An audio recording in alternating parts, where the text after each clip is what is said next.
Alors, salam alaikum, bonjour à tout le monde. De cet exercice, on va faire la correction d'un examen 2019-2020, faculté, je pense, de Kenitra, Notofail. Alors, on va rappeler ce qu'on appelle, qu'est-ce que c'est l'équation de la trajectoire d'une particule. L'équation de la trajectoire d'une particule est s'obtient avec cette façon. Pourquoi? Parce qu'on a dxi sur dt est égal à i. Donc dxi sur di degré dt, donc ils sont égaux. Ici, il y a un peu de confusion, et c'était variable. On suit la trajectoire de la particule. On s'intéresse à l'histoire de la particule. Ici, on fixe T0 et on va voir les lignes de courant à T0 fixées, comment les lignes de courant se comportent. Alors, commençons par la question 1. Déterminer l'équation de la ligne de courant, on déduire sa forme géométrique. Alors, ici, on n'a pas trois variables, on n'a que deux variables. On n'a que deux variables ici, donc dx1 sur du1 est égal à dx2. Voilà, j'ai écrit le cours dx1 sur u1 est égal à dx2 sur u2. On va simplifier par 3, par x1 et par x2, on va trouver ça. Donc, la somme est égale à 0. Et donc, l'intégrale, ça plus l'intégrale de ça, c'est ici dx2 sur dx, sur x2 ici, je m'excuse. Donc, la primitive de ça, c'est dx1 ici, c'est la même chose. Donc, la primitive, c'est log de x1. Log de x2 est égal à une constante. La primitive de 0, c'est constante. Finalement, x1 plus multiplié par x2 est égal à une constante. C'est-à-dire que x1 est égal à k sur x2. Et on connaît l'équation d'une hyperbole de centre l'origine du repère. Alors, on va voir 2. Alors, pour 2, il nous demande de déterminer l'équation paramétrique x1 de t, x2 de t, c'est-à-dire x', x1 et x2 en fonction de t. Alors, ici, c'est la réponse. Quelle est la forme? La forme géométrique de courant est une hyperbole de centre 0, 0. On a dx1 sur dt, c'est u1.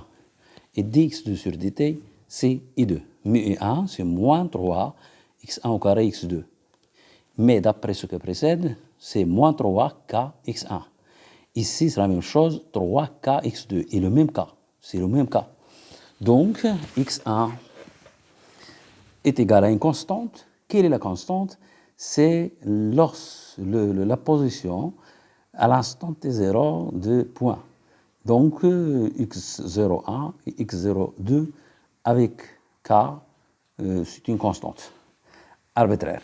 Alors, à retenir, la solution de l'équation différentielle de premier ordre de cette forme, f' est égale à une constante fois f, et de cette forme, avec lambda, une constante appartenant à R.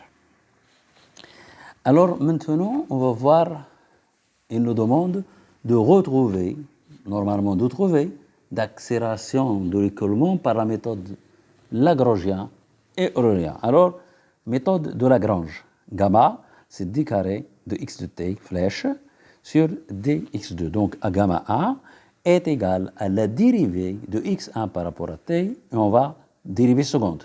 On va trouver dérivée deux fois, c'est le temps. Ici, moins, c'est plus, 3 fois 3, c'est 9. Donc, c'est une application directe de la mécanique classique. Alors, la méthode Eulérien, alors gamma 1 est égal à du1 sur dt, u1 d1 sur dx1, et de du1 sur dx2, et gamma 2 est égal à du2 sur dt, et 1 du2 sur dx1, et 2 du2 sur dx2. Et donc, puisque ut est égal à 0, il ne dépend pas de t, il ne dépend pas de t, ça est égal à 0, ça est égal à 0. Et le calcul nous donne ça. nous donne ça. Donc, on trouve gamma 1 est égal à 9x1 à la puissance 3, x2 à la puissance 3 est égal à 9k carré x1, et on trouve la même chose. Bien sûr, on ne va pas trouver des choses qui sont différentes. On trouve la même chose. Alors, on va passer à l'exercice 2. Alors, l'exercice 2, c'est ça l'exercice 2. Alors, l'exercice 2, c'est déterminer en Pascal la précision de l'air à l'altitude par rapport au niveau du sol pour les 3 cas suivants. Alors, on va rappeler x3 est dirigé vers le haut, x1, x2, et ça, c'est le sol. On va rappeler pour un fluide, on a cette équation avec ici un moins est égal. Moins ρ fois g. On a ces 3 équations. Dans le premier cas, l'air est incompressible. L'air est incompressible, donc ρ constant. C'est ça, qu'est-ce que c'est l'air incompressible? C'est-à-dire que le volume est constant. Et on sait que la masse est indépendante, ne varie pas. Donc, dp sur dx3 est égal à moins ρ. Et l'intégrale, dp est égal à l'intégrale. C'est, je m'excuse, l'intégrale est égale à l'intégrale. On va sortir ça de l'intégrale parce que constant, g est toujours constant. Et on découle que p de x3 est égal à moins ρ x3. À la x est égal à 3, p atmosphérique est égal à p0, donc constante est égal à p0, et par suite, p de 0 est égal. C'est une fonction affine de x3. Alors, pour calculer p à l'altitude 400 mètres, il suffit de remplacer x3 par 400. Et prenez une petite calculatrice et faire du calcul. Maintenant, on va passer à le cas 2. Qu'est-ce que le cas 2? Il nous dit, le cas 2, que lorsque l'air est supposé se comporte comme un gaz parfait, donc l'exposé comme un gaz parfait, donc il est régi par l'équation de le gaz parfait, PV est égal à nRT, est compressible, donc ρ est variable, isotherme, donc T est égal à T0 est égal à une constante. Voilà les données. Donc, on doit chercher ρ, parce que dans cette équation, il y a un ρ. Ici, il y a le ρ. Donc, on doit chercher ρ en fonction de P. Alors, l'équation de gaz parfait, c'est ça. Il va donner ça. M sur M, c'est N. C'est la masse sur la masse molaire. C'est la quantité de la matière. P est égal à M sur V, R T0 sur M. Donc, P est égal à ρ. Et ici, la masse volumique. Donc, on va trouver ρ est égal à 1P sur RT0. Ici, il n'y a rien. Donc, on a trouvé ρ. Donc, dP est égal à moins ρ fois P fois G. D'où dP sur dt, ce qu'on donne log l'intégrale ici et l'intégrale ici. Donc, plus une constante. Alors, donc, on va faire l'exponentielle ici et l'exponentielle ici, avec k une constante, et k, bien sûr, est égal à P0. Donc, conclusion, P de x3 est égal à P0 fois l'exponentielle de moins mg sur RT0 fois x0. Alors, dès lors, il suffit de prendre une calculatrice et de remplacer zx3 par 400. Alors, on va voir la question, la dernière question. La dernière question, 3. Alors, c'est la troisième question. L'air, maintenant compressible, l'air compressible, donc ρ variable, il faut faire attention, varie, et la température varie suivant une loi, suivant cette loi. L'air est supposé gaz parfait. Donc, T est égal à Z avec Z. PV est égal à nRT, gaz parfait. Alors, dP sur dZ, maintenant la variable c'est Z, et Z c'est vers le haut, et ça c'est le sol. Alors, c'est-à-dire ici Z est égal à 0. PV, donc dP sur dZ est égal à moins mgz. RT, alors, s'il y a une erreur, c'est P ici. Ce n'est pas ici, c'est P ici. C'est P ici. La même chose, le même raisonnement, on remplace N, etc. On trouve ça, MP. Donc dp sur d, dp sur dp est égal à mg r à z moins t0 dz. Et on découle que log l'intégrale ici, et l'intégrale ici, est égal à mgz ln. Alors, pourquoi on a multiplié par ça? Parce que pour avoir la primitive de ça, 1 sur quelque chose, si on fait apparaître le prime de ça, c'est a, on doit donc multiplier par a et diviser par a. Donc, il y a une autre erreur ici. Alors, on doit multiplier par a et diviser par a. Ça, on n'est pas multiplié par a. On multiplie ici par a et divise par a. Donc, il y a une erreur ici. C'est a. Et ici, c'est a. Donc, on a ça. Donc, pz est égal à une constante. On fait le log de quelque chose, le produit. Une constante à la puissance. Ça, il devient ici. Donc, il devient une puissance. Donc, ce n'est pas a ici. A, c'est en dénominateur. Et donc, ici, c'est la même chose. C'est a ici. Ce n'est pas ici. Je m'excuse. Alors, a, ce n'est pas ici. C'est ici parce que pour trouver la primitive, je fais la dérivée de ça, c'est a, et je dois diviser par a. Je n'ai pas multiplié par a.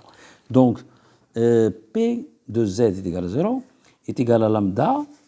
Alors, on a P de z est égal à 0, est égal à lambda. Ça, c'est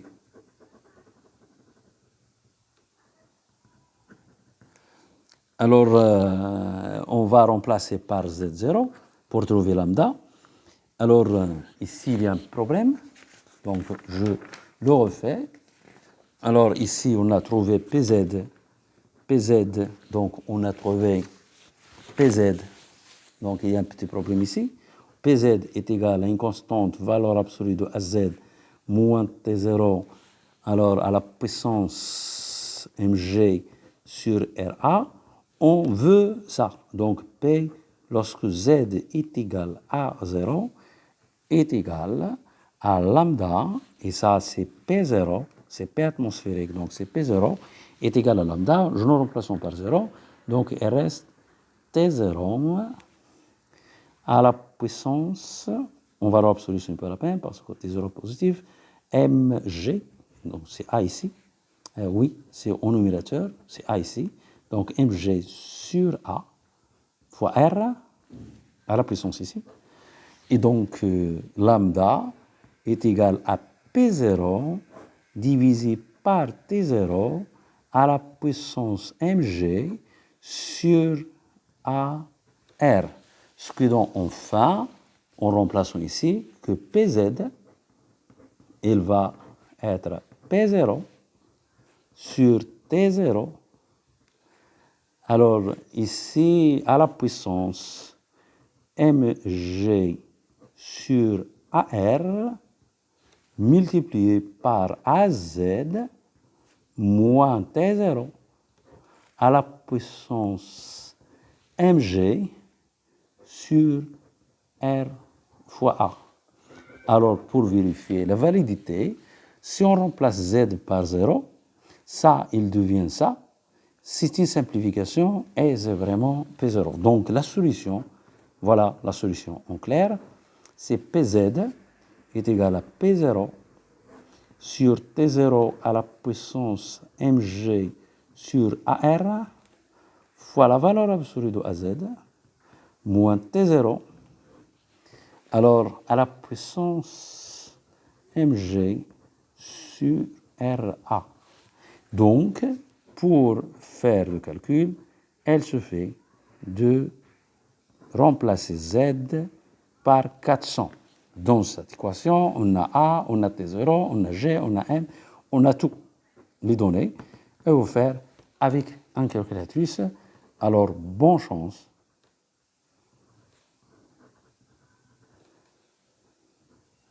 Et à la prochaine vidéo dans le traitement du signal.